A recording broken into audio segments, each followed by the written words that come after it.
Next, chapter number 5 for class 9th. We are discussing the continue the chapters lectures for class 9th. Today we are discussing the lecture number 5, chapter number 5 for class 9th.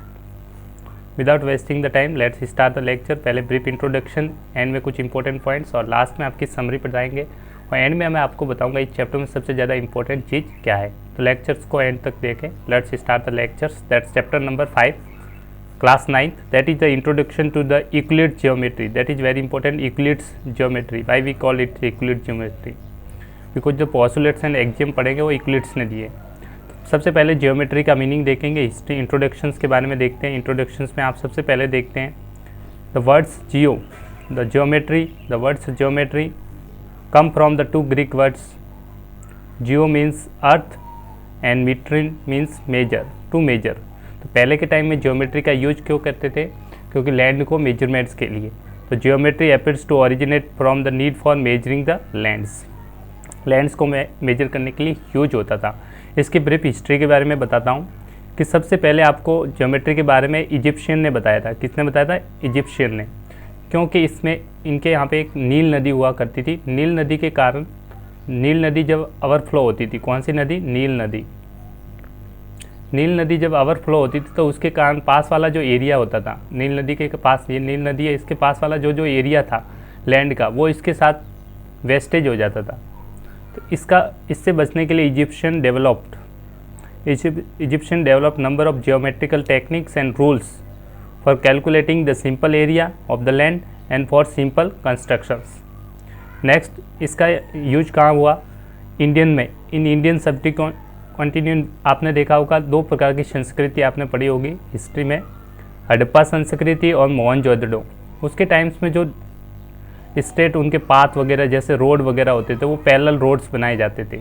साथ में भी जो draining system था वो underground बनाया गया था. ठीक है, वो that show the Indus valley civilizations. Next important इसका यूज होता है, सुलभ सूत्र से बताया गया है. तो जो सुलभ सूत्र है उसमें इसका यूज होता है were the manuals for geometrical constructions. इसमें आपको बताया गया है वैदिक पीरियड के बारे में. That give the information about Vedic period originate with the constructions of, that is very important point, construction of altars और वेदीज that are use, altars that are use for the worship, पूजा के लिए use होते थे. And fire place for performing the Vedic rites. Fire place generally जैसे हवन वगैरह होते थे पहले के टाइम में, उस टाइम में यूज होते थे. वहाँ पे भी इनका बहुत ज़्यादा इंपॉर्टेंट रोल होता था. जैसे इस तरह की स्ट्रक्चर बनाई जाती थी वहाँ, आप देखेंगे हवन में इस तरह की स्ट्रक्चर बनाई जाती थी, तब भी आप कह सकते हैं ज्योमेट्री का बहुत यूज किया जाता था. नेक्स्ट इंपॉर्टेंट पॉइंट, फिर हम देखते हैं कि इसका डेवलपमेंट किस तरह से हो रहा है. बेसिकली यहाँ पे डेवलपमेंट के लिए बताएंगे ज्योमेट्री कहाँ का development generally develop from Egyptian mainly. जो डेवलपमेंट हुआ था ज्योमेट्री का इजिप्शियन ने किया था.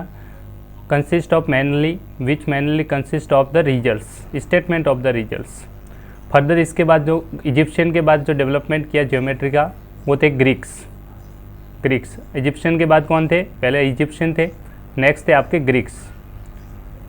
Greeks were interest in establishing the truth of the statement by discover using the deductive reasoning. उन्होंने डिडक्टिव रीजनिंग का यूज करके इसके बारे में ट्रूथ बताया. नेक्स्ट आप देखते हैं कि सबसे पहले जो ग्रीक मैथमेटिशियन था वो कौन था? तो Greek mathematicians that's name by Thales. Thales is important, यहाँ पे डायग्राम दे रखा है थैलस का, जो आप 640 BC टू 546 BC था. This is credit with the performing the first non proof. उन्होंने एक फर्स्ट नॉन प्रूफ दिया था, that is very important, you can remember. That was this proof was that the statement that the circle is bisected by its diameter. जो आपका circle होता है, ये किसने दिया था? सबसे फर्स्ट प्रूफ दिया गया था किसने? थैलस ने दिया था. किसने दिया था? थैलस. तो सर्किल होता है आपका, सर्किल वो बाइसेक्ट किया जाता है किसके द्वारा? इसके डायमीटर के द्वारा. That bisect the circle. इस सर्किल को 2 इक्वल पार्ट्स में डिवाइड करता है. कौन? Diameter. That point and this point, this is the diameter of circle. तो सर्किल इज बाइसेक्टेड इन, ये लिखा हुआ है सर्किल इज बाइसेक्टेड या फिर cut into 2 equal parts by its diameter. That's was first time given by the thallus.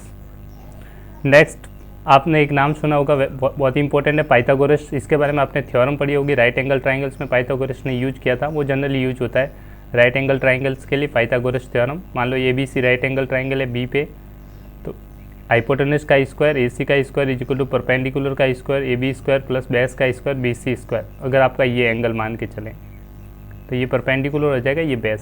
तो ये आपका पाइथागोरस थ्योरम्स से आप नाम जानते हैं। यूक्लिड्स हो गया, पाइथागोरस हो गया। नेक्स्ट आपका दिया गया था, सबसे पहले थैलस था, थैलस ने प्रूव किया, फिर इसके बाद पाइथागोरस आया। Next Euclid's, that's was very very important, that is about the lectures of today's, that a teacher of mathematics of Alexandria in Egypt collected all known work and arranged in a famous treatise and these are called elements। उन्होंने इसका नाम element दिया था। They were divided into the 13 chapter, elements को 13 chapter में divide किया गया और प्रत्येक चैप्टर को उन्होंने क्या बोल दिया, एक बुक दे दिया। Each is called a book, उसको बुक नाम दिया गया। And this includes the all that given by the Euclid's, this influence all the world understanding the geometry for generation to कम।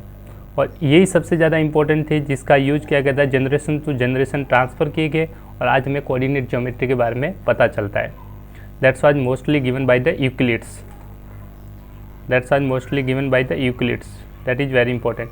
अब यूक्लिड्स ने आपको पोस्टुलेट्स दिए थे, एक्सियम्स, उनकी डेफिनेशंस पढ़ेंगे। नेक्स्ट इंपॉर्टेंट पॉइंट है Euclid's definitions, axioms, Euclid's definitions, axioms and postulates क्या होते हैं।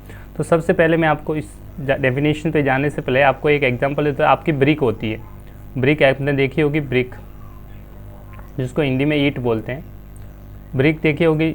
ये क्यूबॉइडल स्ट्रक्चर होती है, एक cuboidal structure that is a solid, एक क्यूबॉइडल स्ट्रक्चर होता है, क्यूबॉइड की तरह होती है, जो एक सॉलिड होती है। तो एग्जाम्पल देखते हैं। The solid has a definite shape, size and position, इसकी फिक्स शेप होगी, साइज होगी, पोजिशन, और इसको आप can be move from one place to another place, that are the solids. Solid की डेफिनेशंस होगी। नेक्स्ट आप इंपॉर्टेंट कहता है it had boundaries called surface, solid की जो बाउंड्रीज होती है उनको सरफेस कहते हैं। और सरफेस क्या होता है मैं आपको फिर बता देता हूँ।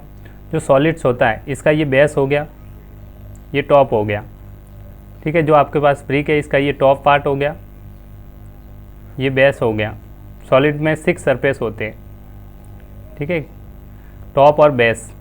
ये आपका लेफ्ट हो गया, लेफ्ट पार्ट, ये होगा आपका right, left side, right side, और लास्ट आप देख पाएंगे, अगर देख पाते हैं विजुअलाइज करने की कोशिश कीजिए।